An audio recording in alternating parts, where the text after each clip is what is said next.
नमस्कार। आज हम एक बहुत ही दिलचस्प किताब के कुछ हिस्सों पर बात करने वाले हैं। जेवियर मोरो की द रेड साड़ी। जी।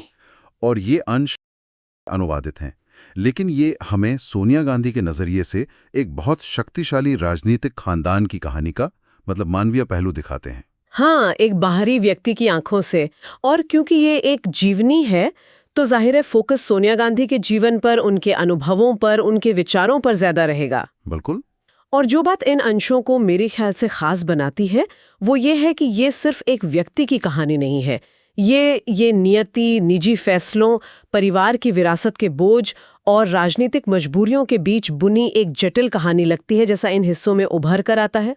तो आज हमारी कोशिश यही रहेगी कि इन अंशों से कुछ खास बातें निकालें। कैसे इटली की एक, कह सकते हैं, आम लड़की भारत के सबसे ताकतवर राजनीतिक परिवार का हिस्सा बनती है। यहाँ कैसे ढलती है, किन मुश्किलों और त्रासदियों से गुजरती है, और फिर आखिर में ना चाहते हुए भी राजनीति में कैसे कदम रखती है। सही। अच्छा, तो ये कहानी शुरू कहाँ से होती है? कहते हैं ना, एक छोटी सी मुलाकात कभी कभी पूरी जिंदगी बदल देती है। हाँ। कैम्ब्रिज में ऐसा क्या हुआ था? चलिए कहानी की शुरुआत इटली से करते हैं। सोनिया माइनो ओरबासानो के एक साधारण पारंपरिक परिवार से थीं। जी। उनके पिता स्टेफानो माइनो के विचार काफी रूढ़िवादी थे। किताब में तो जिक्र है कि वो लड़कों के साथ स्कूल जाने तक के हक में नहीं थे। अच्छा, काफी पारंपरिक। हाँ, और सोनिया का सपना था कैम्ब्रिज जाकर अंग्रेजी पढ़ना, लेकिन पिता की शुरुआती हिचकिचाहट इसमें एक बाधा थी। यहाँ थोड़ा रोककर उस जमाने के माहौल और सोच के फर्क को समझना जरूरी है ना? एक तरफ इटली का एक पारंपरिक कैथलिक परिवार, दूसरी तरफ भारत का, वो भी नेहरू गांधी वंश। दुनियाएं बिल्कुल अलग थीं। हाँ, सिर्फ देशों का फासला नहीं था। नहीं, ये सोच का, उम्मीदों का, जिंदगी जीने के तरीकों का भी फासला था, बहुत बड़ा। और इसी माहौल से निकलकर सोनिया कैम्ब्रिज पहुंचती हैं। वहां उनकी मुलाकात होती है राजीव गांधी से। किताब बताती है कि सोनिया शुरुआत में काफी झिझक रही थी, और राजीव भी शर्मीले किस्म के, बेहद सादगी पसंद इंसान थे। ऐसा नहीं लगता था कि वो प्रधानमंत्री के बेटे हैं। बिल्कुल नहीं। वो तो दोस्तों के साथ रहते थे, छुट्टियों में कभी आइसक्रीम बेचते, कभी बेकरी में काम करते। अच्छा। एक पुरानी फॉक्सवैगन कार चलाते थे। राजनीति में तो उनकी कोई दिलचस्पी थी ही नहीं। उनका सपना तो पायलट बनने का था। हाँ, ये रिश्ता वाकई बड़ा अप्रत्याशित था, और इसने दोनों की जिंदगी का रुख ही मोड़ दिया। राजीव के लिए इंग्लैंड एक तरह की आजादी जैसा था। किताब इस पर रोशनी डालती है कि वो पहली बार उस सुरक्षा घेरे और राजनीतिक माहौल से बाहर निकलकर एक आम छात्र की तरह जी पा रहे थे। जी। ये आजादी उनके लिए बहुत कीमती थी। शायद यही वजह थी कि वो इंग्लैंड में ही रहना चाहते थे। लेकिन इस रिश्ते को मंजूरी दिलाना, खासकर अपने परिवार से, सोनिया के लिए आसान नहीं था। हाँ, जाहिर है। उन्हें बहुत डर था, दोनों के बैकग्राउंड का फर्क, और सबसे बढ़कर इंदिरा गांधी का रिएक्शन कैसा होगा, ये चिंता तो रही होगी। बिल्कुल। किताब में बताया गया है कि कैसे इंदिरा ने न सिर्फ रजामंदी दी, बल्कि खुद सोनिया के पिता स्टेफानो को खत लिखकर रिश्ते को सहमति दी। ये थोड़ा चौंकाने वाला है ना, उनकी वो सख्त छवि देखते हुए। ये वाकई दिलचस्प है। और ये भी सोचना होगा कि उस वक्त के भारतीय समाज में एक विदेशी बहू का आना, वो भी इस परिवार में, कितनी बड़ी बात थी। हाँ, किताब में एक जगह उन्हें बिना जाति का कहा गया है। ये दिखाता है कि भारतीय सामाजिक ताने बाने में वो कितनी बाहरी थीं। उनका इस परिवार में आना सिर्फ शादी नहीं थी, बल्कि एक पूरी संस्कृति को अपनाने जैसा था, और उसकी अपनी चुनौतियां थी। बिल्कुल। तो शादी के बाद सोनिया प्रधानमंत्री आवास, एक सफरजंग रोड आ जाती हैं। जी। किताब उनके शुरुआती दिनों की मुश्किलों का जिक्र करती है। अकेलापन था, नए माहौल में ढलने की कोशिश, यहाँ तक के साड़ी पहनने में भी हिचकिचाहट थी शुरू में। हाँ, ये सब लिखा है। पर इंदिरा गांधी ने कमाल का धैर्य दिखाया। वो अपनी सेक्रेटरी उषा को छोटी छोटी चिट्ठियां लिखकर सोनिया की मदद करने को कहती थी। अच्छा। जैसे क्या तुम सोनिया को डिनर पर आने के लिए मना सकती हो? अरे वाह। पर जोर मत देना अगर वो ना चाहे। अरे जा, ये तो काफी अलग पहलू है। हाँ। धीरे धीरे सोनिया ने घर की जिम्मेदारी संभाली, इंदिरा की पसंद नापसंद का ख्याल रखने लगी, जैसे घर में ताजे फूल रखना, क्योंकि इंदिरा को सादगी और फूल पसंद थे। ये इंदिरा के व्यक्तित्व का एक और पहलू दिखाता है। बाहर वो कठोर प्रशासक, घर में एक अलग इंसान। सही। और सोनिया के साथ उनका रिश्ता वक्त के साथ गहरा हुआ। किताब इशारा करती कि इंदिरा ने सोनिया में शायद वो गैर राजनीतिक स्थिरता देखी जो उनके अपने उथल पुथल भरे जीवन में गायब थी। एक तरह का भावनात्मक सहारा। इंदिरा ने तो यहाँ तक कहा कि वो किसी भी भारतीय लड़की से ज्यादा भारतीय है। ये बड़ी बात है। बहुत बड़ी। घर में उस वक्त 2 भाई थे, राजीव और संजय, और दोनों बिल्कुल अलग। हाँ, बिल्कुल विपरीत। राजीव शांत, इंजीनियरिंग और टेक्नोलॉजी में दिलचस्पी रखने वाले, संजय थोड़ी तेज तर्रार, ज्यादा महत्वाकांक्षी। जी। मारुति कार प्रोजेक्ट को लेकर काफी खींचतान चल रही थी। किताब बताती है कि संजय ने कैसे इस प्रोजेक्ट के लिए इंदिरा पर दबाव बनाया और कई नियमों को नजरअंदाज किया। अच्छा। सोनिया का एक डरावना अनुभव भी इसमें दर्ज है, जब संजय ने उन्हें अपनी बनाई प्रोटोटाइप कार में बहुत तेज रफ्तार से घुमाया था। ओह, ये तो खतरनाक था। ये परिवार के अंदर की जो पावर डायनामिक्स थी उसको समझने के लिए अहम है। बिल्कुल। संजय का दबदबा बढ़ रहा था और उनके काम करने के तरीके का असर इंदिरा और राजीव दोनों पर पड़ रहा था। किताब के मुताबिक संजय के प्रोजेक्ट की वजह से इंदिरा पर भाई भतीजावाद यानी नेपोटिज्म के आरोप लगे और राजीव इस बात से परेशान थे कि कहीं वो भी संजय के खड़े किए विवादों में ना फंस जाएं। तो परिवार के भीतर ये अलग अलग महत्वाकांक्षाएं चली रही थीं और देश के राजनीतिक माहौल में भी उथल-पुथल मची हुई थी। इसी पृष्ठभूमि में एक ऐसा दौर आया जिसने पूरे देश को हिलाकर रख दिया। आपातकाल। हाँ, इमरजेंसी, यानी वो समय जब सरकार ने नागरिक अधिकार सीमित कर दिए थे और प्रेस पर सेंसरशिप लगा दी थी। जी। किताब के अनुसार इसकी शुरुआत तो शांति और अनुशासन के नाम पर हुई, लेकिन जल्द ही ज्यादतियां बढ़ने लगीं।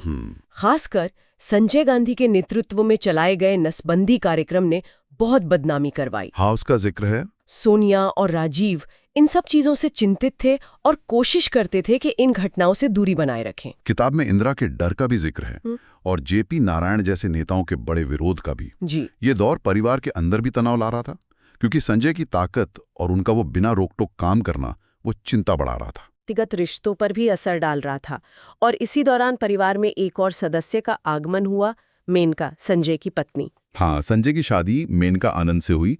किताब बताती है कि इंदिरा मेनका के परिवार को लेकर थोड़ी हिचक रही थी शुरू में। अच्छा। और शादी के बाद घर में तनाव और बढ़ गया, खासकर सोनिया और मेनका के बीच।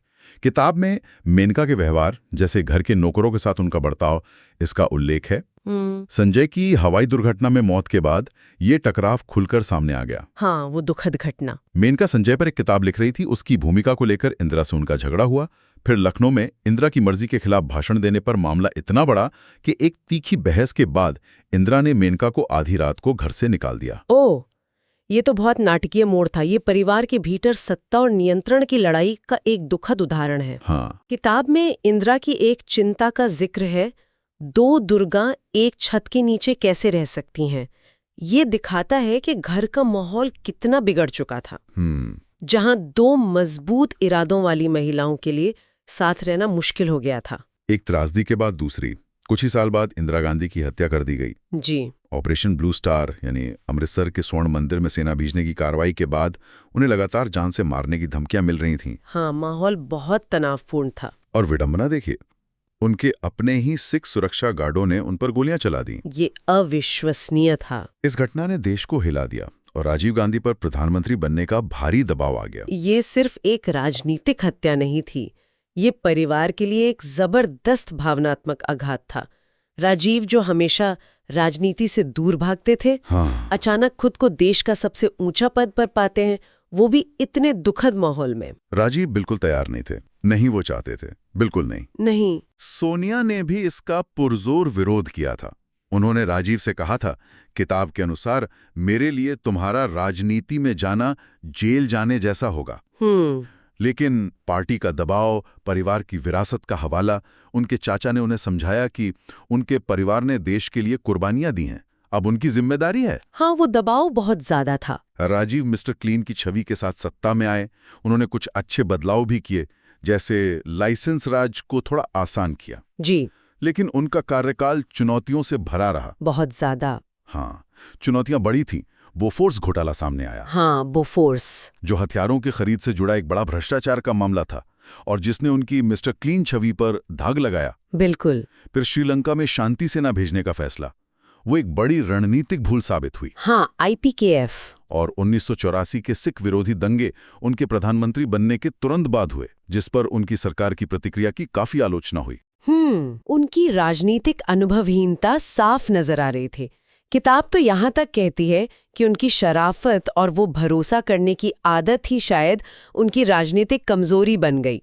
और इन सब के बीच सोनिया लगातार एक अनजाने डर में जी रही थी। हाँ। किताब में जिक्र है कि कैसे राजीव की Z श्रेणी की सुरक्षा, जो सबसे ऊंचे स्तर की सुरक्षा होती है, हटा ली गई थी। इससे सोनिया की चिंता और बढ़ गई थी। ओह, ये तो बहुत बड़ी बात थी। वो राजीव की हर रैली से पहले या वहां मौजूद लोगों के चेहरों में खतरा भांपने की कोशिश करती थी। मतलब एक लगातार डर। ये डर सिर्फ काल्पनिक नहीं था, ये उस माहौल का नतीजा था जिसमें वो जी रहे थे। धमकियां थीं, खतरा वास्तविक था। और फिर वो रात आई जिसने इस डर को हकीकत में बदल दिया। 21 मई 1991। श्री पेरम्बुदूर। हाँ, राजीव गांधी तमिलनाडु के श्री पेरम्बुदूर में चुनाव प्रचार कर रहे थे। दिल्ली में सोनिया को कुछ ठीक नहीं लग रहा था। किताब उस रात का बहुत मार्मिक वर्णन करती है। रात करीब 10:11 पर फोन बजता है। सोनिया को अनिष्ट की आशंका होती है जी। प्रियंका फोन उठाती हैं, खबर सुनती हैं और मां को संभालने की कोशिश करती हैं। सोनिया को अस्थमा का भयानक अटैक आता है। हे भगवान। फिर खबर आती है कि राजीव नहीं रहे। किताब में उनके शत-विक्षत शरीर के साथ अस्पताल ले जाने के दर्दनाक सफर का जिक्र है, जहां सोनिया एम्बुलेंस ड्राइवर से बार बार कह रही थी, हे भगवान, तेज तेज। ये कल्पना करना भी मुश्किल है कि उस वक्त सोनिया पर क्या बीती होगी। पति का खोना, वो भी इतनी नृशंसता से। हाँ। और उस डर का सच हो जाना जिसके साये में वो सालों से जी रही थी। इसने न सिर्फ उनके जीवन में बल्कि देश की राजनीति में भी एक गहरा शून्य छोड़ दिया। राजीव की मौत के बाद सोनिया पूरी तरह टूट गईं। स्वाभाविक है, उन्होंने राजनीति से पूरी तरह दूर रहने का फैसला कर लिया। लेकिन कांग्रेस पार्टी मानने को तैयार नहीं थी। नहीं, उन पे दबाव बहुत था। उन पे अध्यक्ष बनने का जबरदस्त दबाव था। उनके घर 10 जनपद के बाहर रोज सोनिया जी प्रेसिडेंट के नारे लगते, समर्थक धरने पर बैठते। पर सोनिया टस से मस नहीं हुई, बिल्कुल नहीं। उन्होंने खुद को राजीव गांधी फाउंडेशन के काम तक सीमित कर लिया। उनका राजनीति से ये विराग बहुत साफ था। वो शायद उस राजनीति से नफरत करने लगी थी जिसने उनसे पहले उनकी सास और फिर उनके पति को छीन लिया था। हो सकता है। वो एक निजी जिंदगी चाहती थीं, अपने बच्चों के साथ, उस दुनिया से दूर जिसने उन्हें इतने जख्म दिए थे। लेकिन जिंदगी की पटकथा शायद कुछ और ही थी। कई साल गुजर गए। हाँ, वक्त बीतता गया। कांग्रेस पार्टी कमजोर होती जा रही थी, बिखर रही थी। आखिरकार पार्टी के लगातार दबाव और बिगड़ते हालात को देखते हुए सोनिया ने अपना फैसला बदला। जी। किताब उनके अंदर चले द्वंद्व को दिखाती है। कैसे वो अपने ऑफिस में लगी नेहरू, इंदिरा और राजीव की तस्वीरों को देखती थी, कैसे उन्हें रात रात भर नींद नहीं आती थी। ये फैसला लेना आसान नहीं रहा होगा। बिल्कुल नहीं। और राजनीति में आते ही उन पर हमले शुरू हो गए, खासकर उनके विदेशी मूल को लेकर। उन्हें इटालियन लोमड़ी जैसे अपमानजनक नामों से पुकारा गया। हाँ, वो दौर भी था। ये वाकई एक बड़ा मोड़ था। किन वजहों से उन्होंने अपना मन बदला होगा, कहना मुश्किल है। शायद पार्टी कार्यकर्ताओं की उम्मीदें, शायद गांधी नेहरू परिवार की विरासत को बचाने की जिम्मेदारी का एहसास, या शायद ये समझ कि अगर वो आगे नहीं आई तो पार्टी बिखर जाएगी। वजह जो भी हो, ये उनके लिए एक बहुत बड़ा और मुश्किल कदम था। सोनिया ने कांग्रेस अध्यक्ष का पद संभाला और पार्टी को दोबारा खड़ा करने में जुट गईं। जी। धीरे धीरे पार्टी में जान आई और फिर आया 2004 का लोकसभा चुनाव। हाँ, वो अप्रत्याशित जीत। किसी को उम्मीद नहीं थी, लेकिन कांग्रेस के नेतृत्व वाले गठबंधन ने जीत हासिल की। जाहिर था कि प्रधानमंत्री सोनिया गांधी बनेंगी। सब यही मानकर चल रहे थे। लेकिन उन्होंने सबको चौंका दिया। जीत के बाद जब सब उन्हें बधाई दे रहे थे, उन्होंने प्रधानमंत्री पद लेने से इनकार कर दिया। हाँ, ये बहुत बड़ा फैसला था। किताब बताती है कि उनके सहयोगी हैरान थे। बच्चों की प्रतिक्रिया मिलीजुली थी। उन्होंने मनमोहन सिंह का नाम आगे बढ़ाया। ये एक कह सकते हैं मास्टर स्ट्रोक था, या कहें कि दिल से लिया गया फैसला। इस एक कदम ने उनके सारे आलोचकों को चुप करा दिया, खासकर जो उनके